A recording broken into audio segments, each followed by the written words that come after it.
ரொம்ப டயர்டா இருக்கு. இயற்கையான டேட்ஸ், பாதாம், பிஸ்தா, கேஷு அண்ட் ஹனி கொண்டு தயாரிக்கப்பட்ட லயன் டேட் நட் பைட்ஸ். இனிமே கண்ணை மூடிட்டு கடலை எண்ணெய் வாங்கலாம்.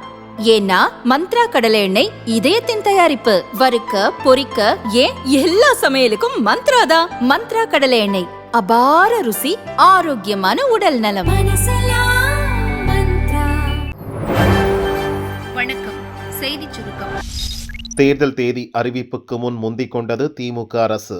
1.31 கோடி மகளிருக்கு ஜாக்பாட். தமிழகத்தில் வரும் ஏப்ரல் மாதம் சட்டசபை தேர்தல் நடக்கும் என எதிர்பார்க்கப்படுகிறது. பிப்ரவரியின் 2வது வாரம் முடிந்துவிட்ட நிலையில் எப்போது வேண்டுமானாலும் தேர்தல் தேதி அறிவிக்கப்படலாம் என எதிர்பார்க்கப்படுகிறது.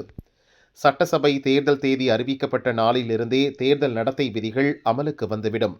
அதன்பின் அரசின் சார்பில் எவ்வித பொது திட்டங்களையும் அமல்படுத்த முடியாது. ஏற்கனவே அமலில் இருக்கும் மகளிர் உரிமை திட்டமாக இருந்தாலும் தேர்தல் காரணங்களுக்காக பயனாளர் கணக்கில் வரவு வைக்க தற்காலிகமாக தடை விதிக்கப்படலாம். இதையடுத்து தேர்தல் தேதி அறிவிப்புக்கு முன்பே 3 மாத மகளிர் உரிமை தொகையை பயனாளர் கணக்கில் முன்கூட்டியே செலுத்தியுள்ளது தமிழக அரசு. அதாவது பிப்ரவரி, மார்ச், ஏப்ரல் மாதங்களுக்கு தலா 1000 ரூபாய் மற்றும் கோடைக்கால சிறப்பு தொகுப்பு என்ற பெயரில் 2000 ரூபாய் என ஒவ்வொருவர் கணக்கிலும் தலா 5000 ரூபாய் இன்று காலை டெபாசிட் செய்யப்பட்டதாக முதல்வர் ஸ்டாலின் தெரிவித்துள்ளார். அந்த வகையில் 1.31 கோடி பயனாளர்கள் கணக்கில் தலா 5000 ரூபாய் டெபாசிட் செய்யப்பட்டுள்ளது. தேர்தல் காரணங்களுக்காக மகளிர் உரிமை தொகை முடக்கப்படாமல் இருக்க இந்த நடவடிக்கை மேற்கொண்டுள்ளது. 3 மாத உரிமை தொகையுடன் கோடைகால சிறப்பு தொகுப்பும் வழங்கப்பட்டுள்ளது. தமிழகத்தில் மீண்டும் திமுக ஆட்சிக்கு வரும் பட்சத்தில் உரிமை தொகை 2 மடங்கு உயர்த்தப்படும் எனவும் முதல்வர் ஸ்டாலின் வாக்குறுதி அளித்துள்ளார். கடந்த தேர்தல் பிரச்சாரத்தின் போது திமுக அளித்த வாக்குறுதிகள் நிறைவேற்றப்படவில்லை என அதிமுக பொதுச் செயலாளர் எடப்பாடி பழனிசாமி குற்றம் சாட்டி வருகிறார். மேலும் அதிமுக ஆட்சிக்கு வந்தால் கல்விக் கடன் ரத்து உட்பட பல்வேறு நலத்திட்டங்கள் செயல்படுத்தப்படும் என வாக்குறுதி பட்டியலை அடுக்கி வருகிறார். இந்த நிலையில் தேர்தல் தேதி அறிவிப்புக்கு முன்பே 1.31 கோடி மகளிர் வங்கிக் கணக்கில் தலா 5000 ரூபாய் செலுத்தி முந்திக் கொண்ட ஸ்டாலின் அடுத்த கட்டமாக உரிமை தொகையை 2 மடங்கு உயர்த்துவதாகவும் ஸ்டாலின் வாக்குறுதி அளித்துள்ளார். திமுக, அதிமுகவின் வாக்குறுதி பட்டியலால் தமிழகத்தில் தேர்தல் களம் சூடு பிடித்துள்ளது. தேர்தல் பயத்தில் அவசர அறிவிப்பு வெளியிட்ட ஸ்டாலின், இபிஎஸ் கடும் தாக்கு. தமிழகத்தில் மகளிர் உரிமை தொகை 5000 ரூபாய் வங்கிக் கணக்கில் வரவு வைக்கப்பட்டுள்ளதாக காலை முதல்வர் ஸ்டாலின் அறிவித்தார். இதற்கு எதிர்க்கட்சித் தலைவர் பழனிசாமி கடுமையான விமர்சனங்களை முன்வைத்துள்ளார். அவரது அறிக்கையில் கூறியிருப்பதாவது: தேர்தல் தோல்வி பயம் முதல்வரை என்னவெல்லாம் செய்ய வைக்கிறது பார்த்தீர்களா? 28 மாதங்களாக 1000 ரூபாய் கொடுக்காமல் இழுத்தடித்த ஸ்டாலின் அரசு தற்போது 3 மாத தொகையோடு சேர்த்து கோடைக்கால சிறப்பு தொகை கொடுக்கிறாராம். 2024, 2025 ஆண்டுகளில் நமக்கு கோடைக்காலமே வரவில்லையா? சிறுமி முதல் மூதாட்டி வரை எந்த ஒரு பெண்ணுக்கும் பாதுகாப்பு இல்லாத மாநிலமாக தமிழகத்தை சீர்குலைத்துவிட்டு இப்போது தேர்தல் நேரத்து பணம் வரவு வைக்கும் வேலையை பெண்கள் நம்பிவிடுவார்களா என்ன?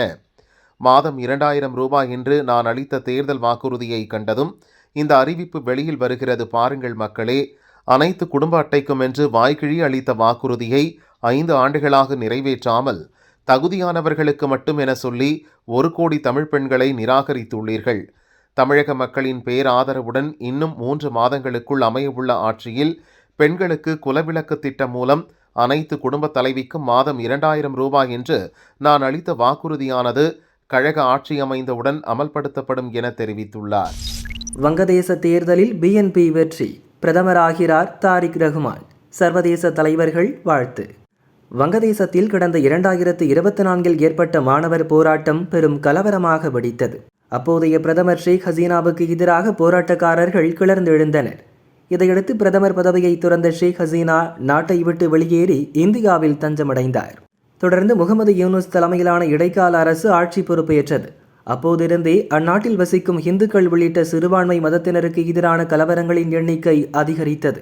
இந்துக்கள் பலர் கொல்லப்பட்டனர், அவர்களின் சொத்துகள் சூறையாடப்பட்டன. இச்சம்பவங்களுக்கு இந்தியா உட்பட பல நாடுகள் கண்டனம் தெரிவித்தன. இந்த சூழலில் வங்கதேசத்தில் நேற்று பொது தேர்தல் நடந்தது.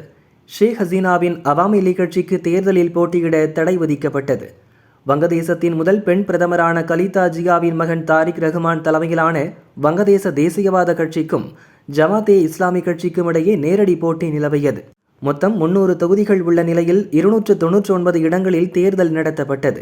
இதில் பெரும்பான்மைக்கு தேவையான இடங்களையும் தாண்டி 212 இடங்களுக்கு மேல் பிஎன்பி கட்சி வெற்றி பெற்றது. இதையடுத்து மறைந்த முன்னாள் பிரதமர் கலிதா ஜியாவின் மகன் தாரிக் ரஹ்மான் வங்கதேச பிரதமராக பதவியேற்பது உறுதியாகியுள்ளது. கலிதா ஜியா பிரதமராக இருந்த காலத்தில் தாரிக் அவருக்கு உறுதுணையாக இருந்தார். பின் பல்வேறு குற்றச்சாட்டுகளுக்கு ஆளாகி சிறையில் அடைக்கப்பட்டார். சிறையிலிருந்து வெளியான பின் பிரிட்டன் சென்ற அவர் அங்கேயே தங்கியிருந்தார். சமீபத்தில் தாய் கலிதாவின் மறைவை அடுத்து நாடு திரும்பிய அவர் தீவிர தேர்தல் பிரச்சாரத்தில் ஈடுபட்டு அவரது கட்சியை வெற்றி பெற செய்துள்ளார். வரும் சனிக்கிழமை வங்கதேச பிரதமராக தாரிக் ரஹ்மான் பதவியேற்பார் எனவும் தகவல் வெளியாகியுள்ளது. தாரிக் ரஹ்மானுக்கு பிரதமர் மோடி உள்ளிட்ட பல்வேறு நாடுகளின் தலைவர்கள் வாழ்த்து தெரிவித்துள்ளனர். அண்ணாமலை 2.0 புதிய வியூகத்துடன் களம் காண ரெடி. தமிழகத்தில் விரைவில் சட்டசபை தேர்தல் வரவுள்ள நிலையில் 234 தொகுதிகளுக்கும் பாரதிய ஜனதா பொறுப்பாளர்களை சமீபத்தில் நியமித்தது. பாஜ முன்னாள் மாநில தலைவர் அண்ணாமலை மதுரை தெற்கு, காரைக்குடி, விருகம்பாக்கம், சிங்காநல்லூர், ஸ்ரீவைகுண்டம், பத்மநாபபுரம் தொகுதிகளின் பொறுப்பாளராக நியமிக்கப்பட்டார். ஆனால் தனது தந்தையின் உடல்நிலையை கவனிக்க வேண்டியிருப்பதால் கட்சித் தலைமை அளித்த பொறுப்பை ஏற்க இயலாது என அவர் கூறினார். அவர் அதிருப்தியில் இருப்பதாக எழுந்த விமர்சனத்தை அடுத்து பாஜ தேசிய அமைப்பு பொதுச் செயலாளர் PL சந்தோஷ் சென்னை வந்து கட்சி நிர்வாகிகளுடன் ஆலோசனை நடத்தினார். அதைத் தொடர்ந்து தமிழக பாஜ அமைப்பு பொதுச் செயலாளர் கேசவ விநாயகன் அந்த பொறுப்பிலிருந்து விடுவிக்கப்பட்டார். இப்போது அண்ணாமலைக்கு தமிழகம் முழுவதும் உள்ள 22,000 சக்தி கேந்திரா அமைப்புகளை நிர்வகிக்கும் பொறுப்பு வழங்கப்பட்டிருக்கிறது. 3 வாக்குச்சாவடிகள் உள்ளடக்கிய அமைப்பாக சக்தி கேந்திரா செயல்படுகிறது. இதன் மூலம் தமிழகம் முழுவதும் வரும் பிப்ரவரி 17 முதல் 28ஆம் தேதிக்குள் அனைத்து சக்தி கேந்திரா அமைப்புகளும் தெருமுனை கூட்டங்கள் நடத்த வேண்டும் என அண்ணாமலை உத்தரவிட்டுள்ளார். மாநில அளவில் புதிய பொறுப்பு கிடைத்திருப்பதால் அண்ணாமலை மீண்டும் சுறுசுறுப்புடன் தமிழகம் முழுவதும் சுற்றுப்பயணம் மேற்கொள்வார் என தெரிகிறது. பாகிஸ்தானை மிரட்டிய ஏவுகணையை வாங்கி குவிக்கும் இந்தியா, பாதுகாப்புத்துறை அதிரடி. 2025இல் பாகிஸ்தானுக்கு எதிராக ஆபரேஷன் சிந்தூர் நடவடிக்கையை இந்திய ராணுவம் மேற்கொண்டது. அப்போது அத்துமீறி இந்திய எல்லைக்குள் நுழைந்த பாகிஸ்தான் போர் விமானங்கள், உளவு விமானங்கள் மற்றும் ட்ரோன்களை வீழ்த்த S-400 ரக ஏவுகணைகள் பயன்படுத்தப்பட்டன. அவை பாகிஸ்தானை திணறடித்தன.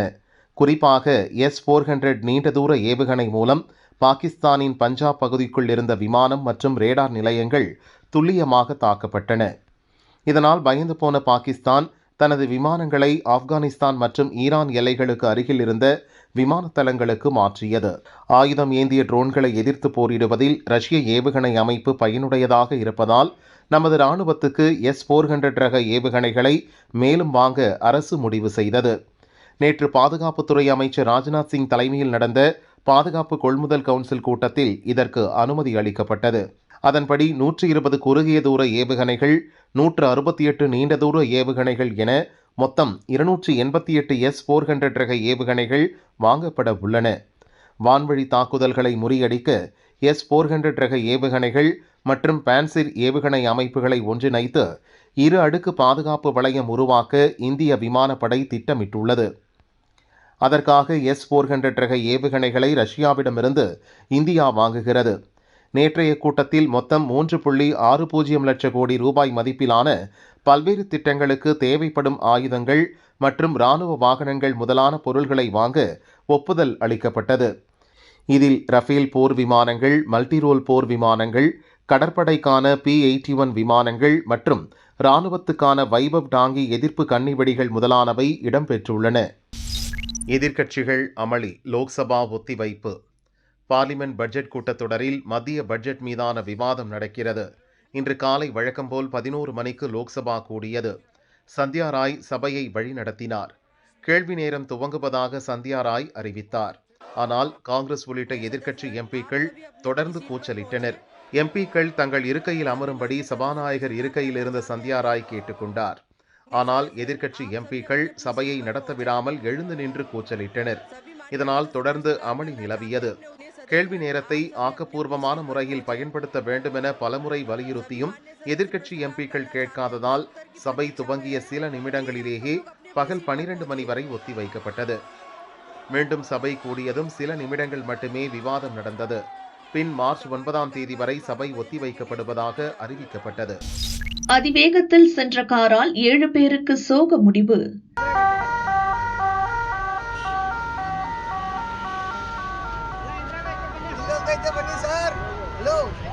கர்நாடக மாநிலம் ஓஸ்கோட்டிலிருந்து தேவனஹள்ளி நோக்கி அதிகாலை கார் ஒன்று சென்று கொண்டிருந்தது.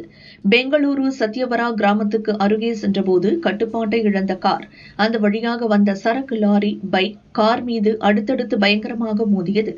இந்த விபத்தில் சிக்கி காரில் பயணித்த 6 பேர் மற்றும் பைக்கில் வந்த ஒருவரும் சம்பவ இடத்திலேயே இறந்தனர். சம்பவ இடத்தில் போலீசார் விசாரணை நடத்தினர். காரின் அதிவேகமே விபத்துக்கு காரணம் என முதற்கட்ட விசாரணையில் தெரிய வந்துள்ளது. காரில் வந்த அனைவரும் பெங்களூருவில் உள்ள கொத்தனூர் பகுதியை சேர்ந்தவர்கள் என்றும் விபத்தில் உடல்கள் சிதைந்ததால் அடையாளம் காண்பதில் சிக்கல்கள் ஏற்பட்டுள்ளதாகவும் போலீசார் தெரிவித்துள்ளனர்.